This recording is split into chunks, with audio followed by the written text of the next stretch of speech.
whatever others may have done to you. Don't let their actions turn you cold on the inside. More importantly, don't let it make you unkind. Seek comfort and solace in the Almighty. Cry your heart out, be sad but get up again. Learn from the experience but don't become bitter.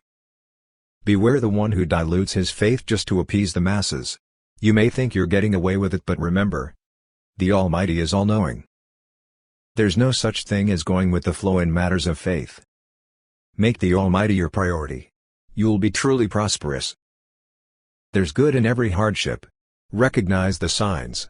The days you were broke because you lost your job, the days you grieved because you lost a loved one, the days you wanted to give it all up was the time you found something priceless. You found your strength in the Almighty.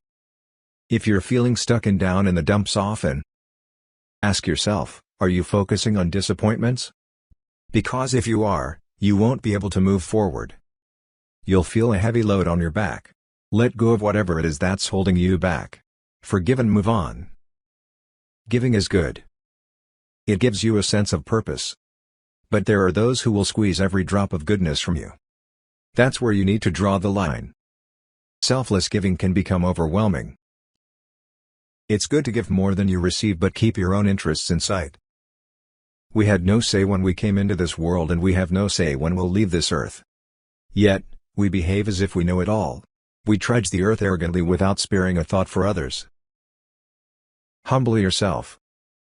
If you don't, the Almighty will surely send some lessons your way. There are people who enjoy putting others down. It's a cruel way of making someone else seem less important than you. Avoid reacting immediately and don't retaliate, deal with it in your own time. You could also ignore it, because silence can be the best weapon at times. Social media is making us antisocial. We've become so engrossed in technology and mostly our smartphones, that at times we become quite oblivious to our surroundings. If you feel you're not being social enough, get off your devices. Turn off your phone. Give it a try today. Don't use your children as pawns in your divorce. Many do it and the children suffer in the end. Communicate with the ex, set guidelines on child maintenance.